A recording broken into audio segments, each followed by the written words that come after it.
Hi, I'm Diego Gonzalez. I'm a journalist from Argentina. I love traveling, but football is my chief passion. The 2018 FIFA World Cup will be held at the other end of the world, in Russia. I have an idea. Falta un año para que empiece la Copa del Mundo y hoy mismo yo arranco con mi serie de documentales. Voy a hacer 13.000 kilómetros hasta Rusia para sentir en carne propia, para ver con ojos de hincha qué es lo que anda pasando. Aunque debo reconocer, debo admitir que mucho de Rusia no sé e incluso tal vez tenga algunos estereotipos al respecto. Pero tengo un amigo que ya está palabrado allá en Moscú que me va a dar una mano. Se llama Muhammad Ali Hassan. Bueno, un nombre largo, no me acuerdo exactamente el nombre entero. Pero él vive en Moscú, es sudanés, pero insisto, vive en Moscú hace 3 años. A little later, Vitaly, Mucha's friend, will join our team. By Mucha, I mean Mohammed Hassan Ali. Together we'll show both the old and the new world what to expect from this mysterious country, host of the 2018 FIFA World Cup.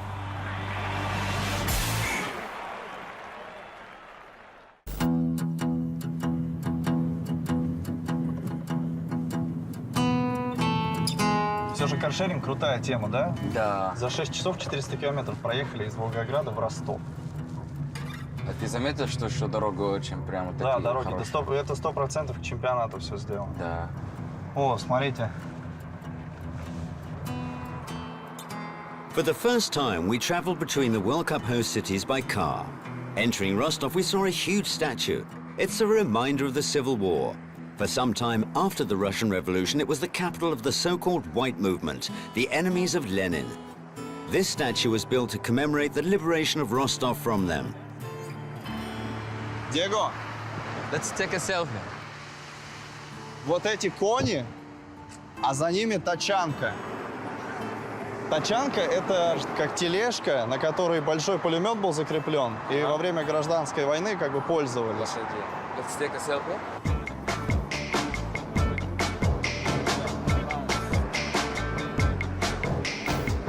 Of course, a car isn't the only way to get to Rostov. A new international airport is being built for the World Cup. It's 30 kilometers from the city. Judging by the design, it'll have quite an original look. A glass semicircular roof will make it resemble both a stadium and a concert hall, like in Sydney. It'll be called Platov, after a legendary Cossack ataman. But we'll talk about Cossacks later.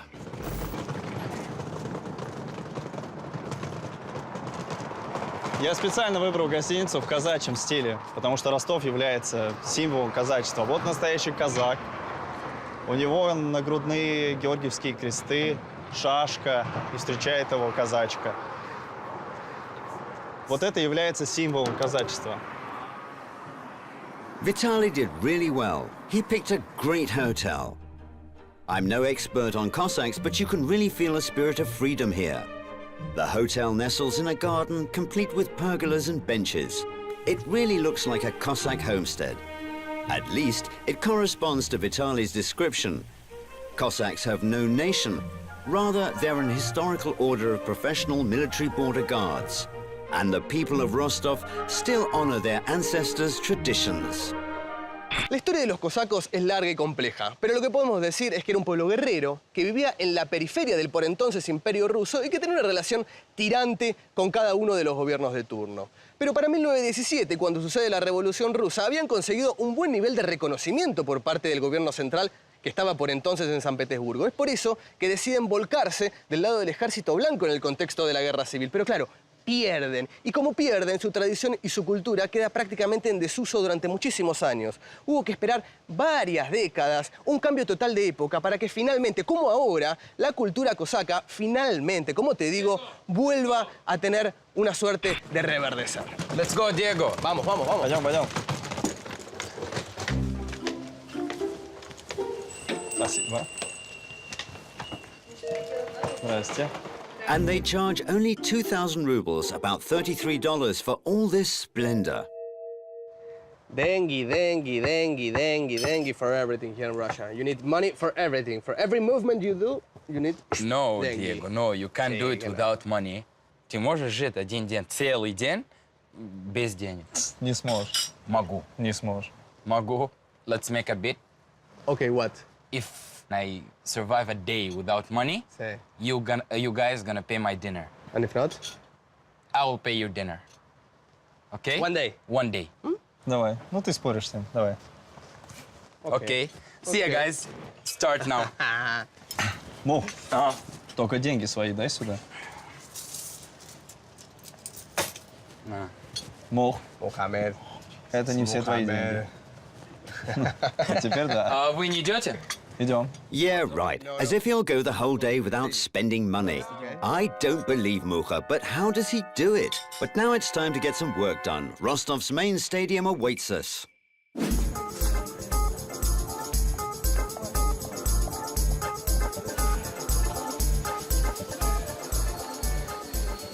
Mucha told us later that since his student years, he's known how to get a free meal in Russia. He says at local markets, you can sample anything you see and get so full, you won't need anything else for the rest of the day.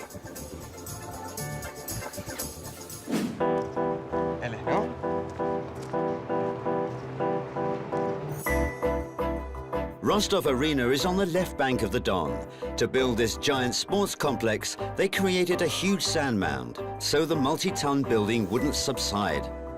The stadium's location was chosen to blend in with an urban development concept. After the World Cup, a whole new city neighborhood will spring up around Rostov Arena. Мы находимся на Ростов-арене. Только что мы вышли из предполагаемого буфета вип-ложи. Готовность на данный момент составляет где-то процентов 85. То есть ведутся отделочные работы. Вот эти красные сиденья, это VIP-зона, да? Да, это вип-зона. Вот обратите внимание, вот там скайбоксы. И над нами. Всего их порядка 30 штук. А можно у вас попробовать? Если понравится, возьмем.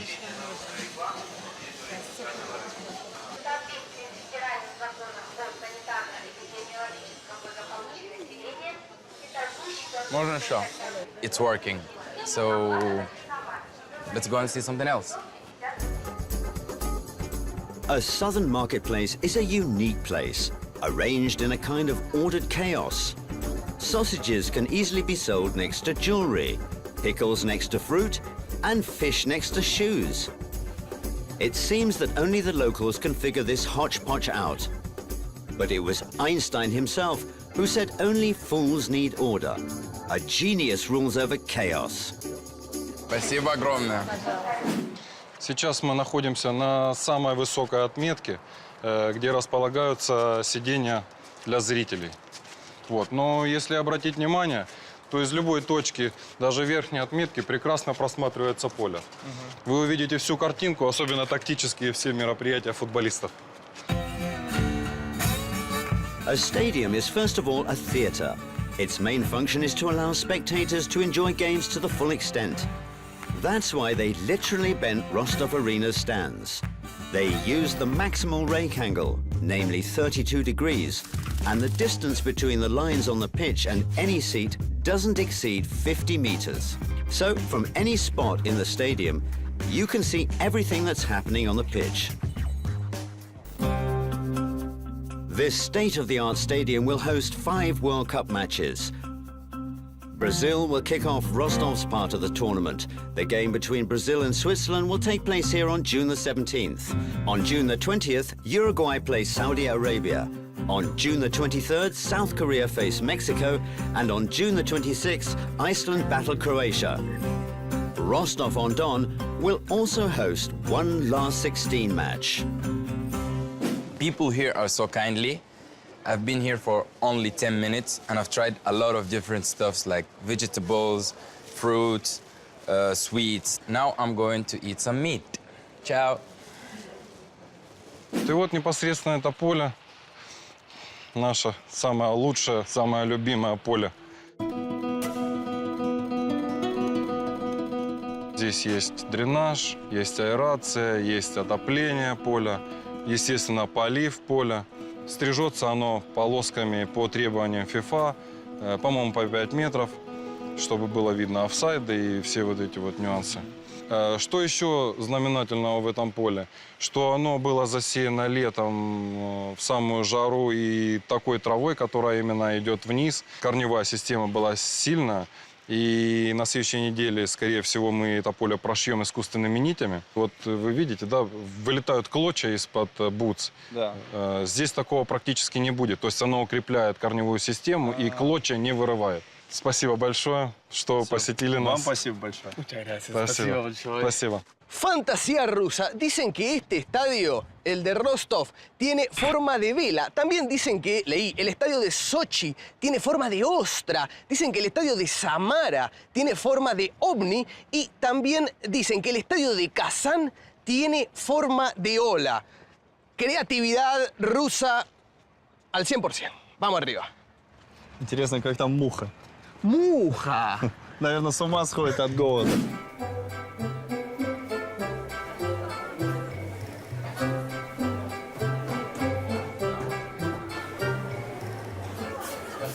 Mucha told us later that he hadn't enjoyed such a delicious and hearty meal for a long time.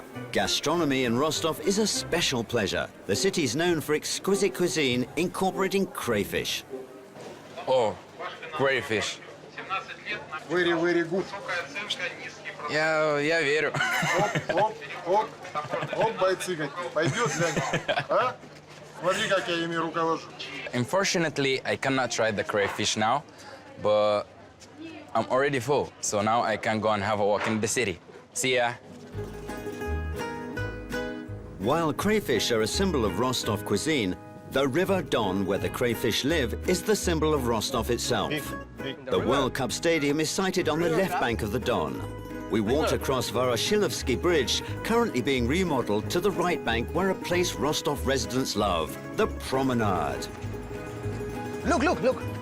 О, у него клюет. О.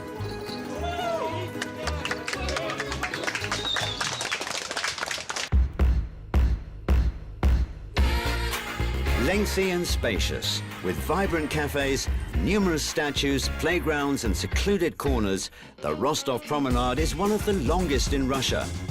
And for the World Cup, it'll be extended another 4.5 kilometers. Free Wi-Fi is available here, so the whole world will be able to see my next stand-up posted online right away. Acá en Rusia hay un tema con los nombres de las cosas. Por ejemplo, te tenés que tomar el metro de Moscú, tenés que estar atento. ¿Por qué? Porque hay varias estaciones que tienen el mismo nombre y quedan en diferentes lugares. Así que tenés que fijarte el número de la línea, el color de la línea y demás para llegar a correcto destino.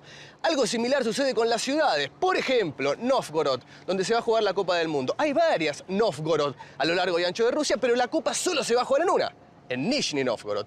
Lo mismo pasa con Rostov. Hay varias ciudades que se llaman Rostov a lo largo y ancho de Rusia, pero la Copa del Mundo se va a jugar solamente en una, acá, en Rostov del Don. ¿Y por qué se llama del Don? Justamente por el río, por este río, por él, que es el Don.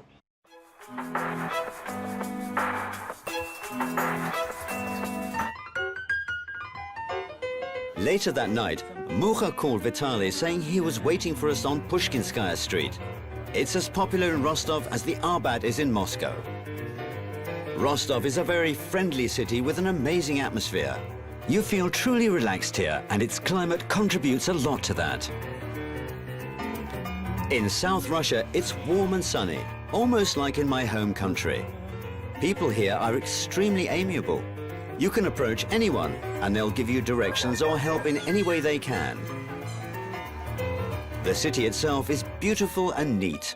Old aristocratic mansions stand in close proximity to Soviet buildings and modern business centers. Parks and gardens also abound here, so while in Rostov, you can really relax and enjoy yourself. И очень клево.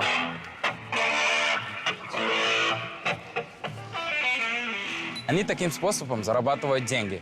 Ребята забрали у меня все деньги, но они мне не запретили попробовать зарабатывать. Вот.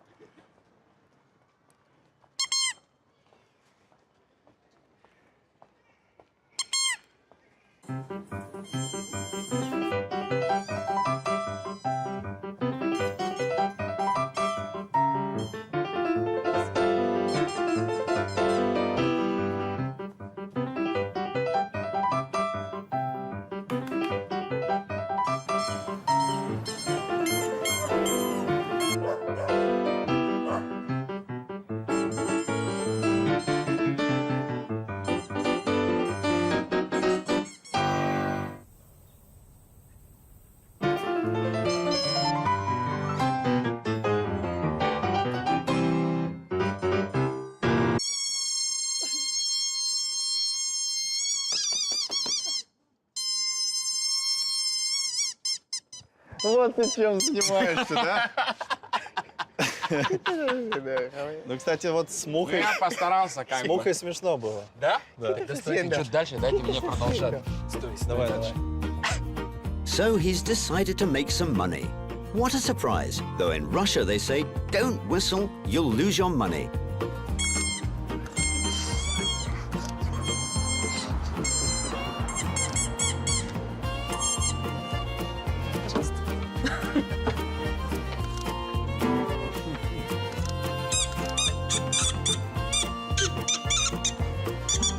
Like Jimi Hendrix. Oh.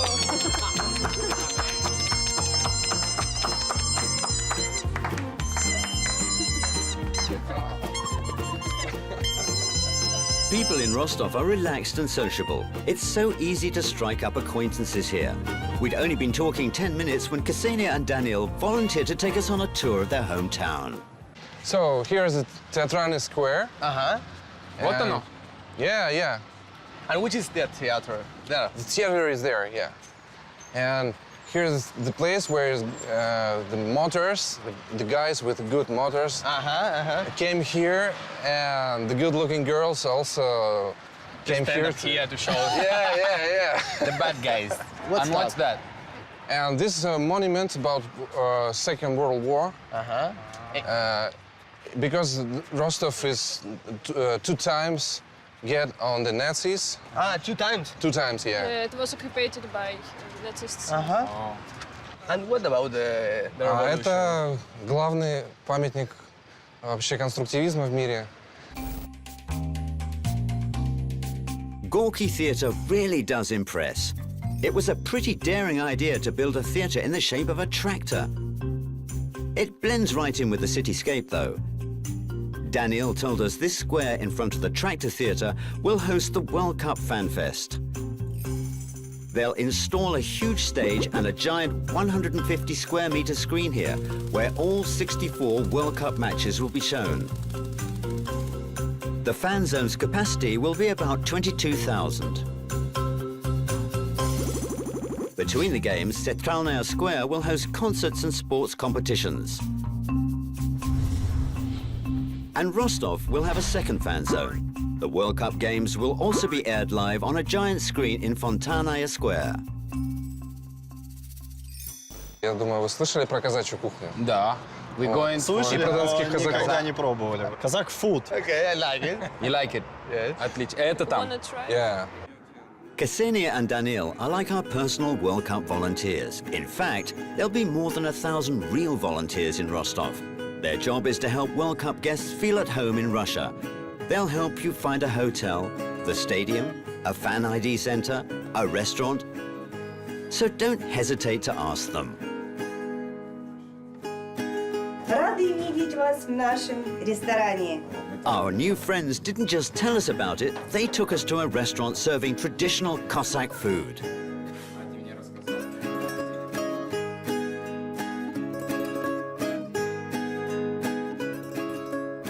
Не, донской рак – это, кстати, между прочим, замечательная штука.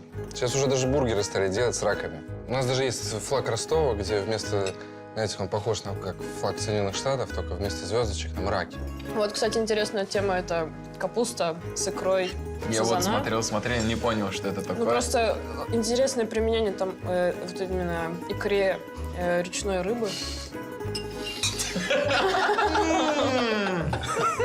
Jesus. Nice to meet you guys. Vitaly might have put on a little act, but actually each dish here was just delicious. All kinds of pickles, river fish, and of course crayfish. А сыграть что-нибудь, Сыграть что-нибудь. Что-нибудь народное. Местное. Казачье, конечно. Да, давай казачь. Ой, то не вечер, то не вечер, мне мало спалось,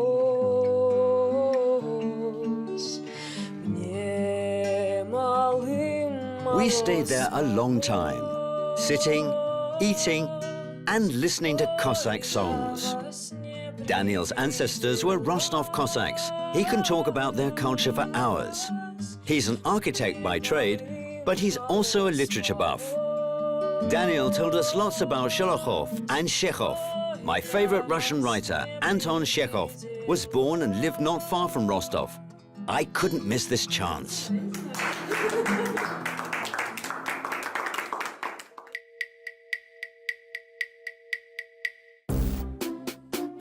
Just before our trip to Rostov, the FIFA committee approved a list of World Cup base camps. In Rostov, the world's best players will train at the Truth Stadium, at Azov's Edward Lakomov Sports Complex, and at Torpedo Stadium in Taganrog, a town about 70 kilometers from Rostov. It's where my beloved Chekhov was born. So let's mix business with pleasure. We can take a look at the training pitch and pay a visit to Anton Pavlovich. Реконструкция стадиона начата в апреле месяце этого года. Поле практически готово к посеву травы. Стадион будет размещать 3200 зрителей. Называется «Торпедо». Это местная таганрогская команда. Мы планируем через 2 месяца сдачу объекта уже с благоустройством, со всей инфраструктурой.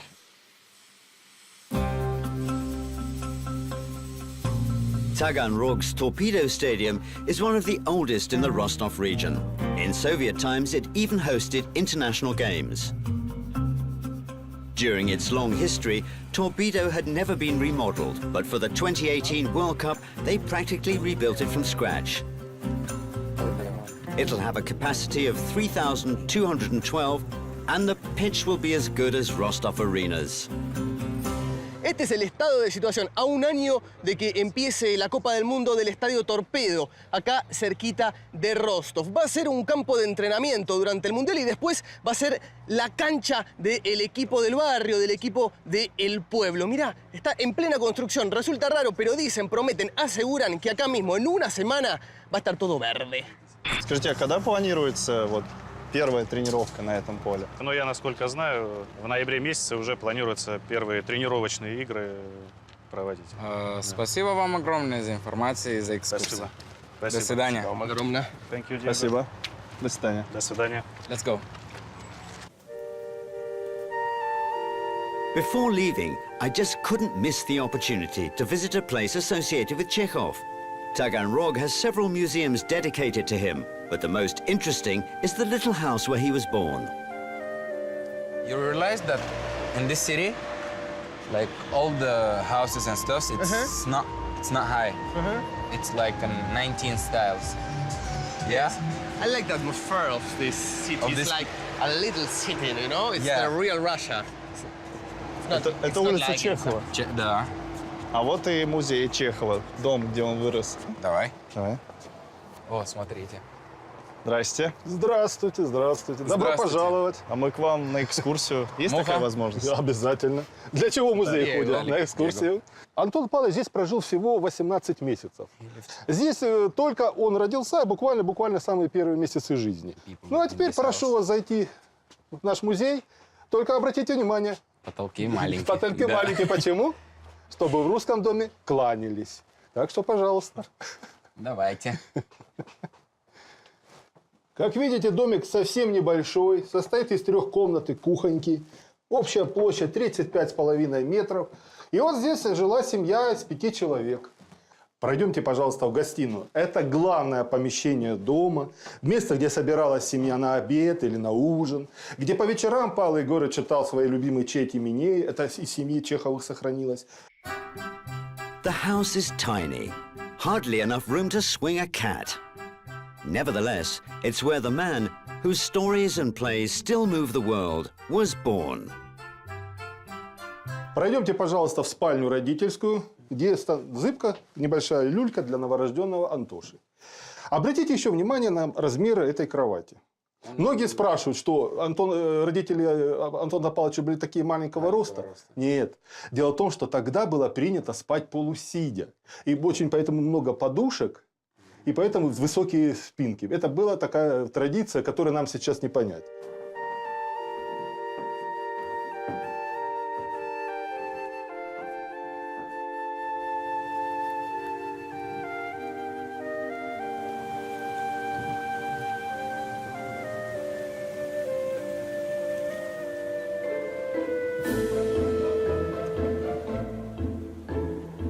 I really don't want to leave, but we must continue on our journey. However, I have an interesting parting story to tell. Hoy Taganrog es una ciudad de solo 250.000 personas, pero la paradoja es que esta ciudad pudo haber sido la capital de Rusia. ¿Por qué? Porque allá a finales del siglo XVII, el por entonces emperador Pedro el Grande necesitaba una salida al mar. Es por eso que funda esta ciudad, que justamente tiene la virtud del acceso al mar de Azov. Pero sin embargo, la historia daría un buen vuelco, la historia giraría y Pedro el Grande decidiría entonces fundar San Petersburgo e instalar definitivamente ahí la capital del imperio. The next stop is Sochi. The locals say once you've started to have fun in Sochi, it's impossible to stop. Russia's answer to the Riviera and the future World Cup's most southerly city await us.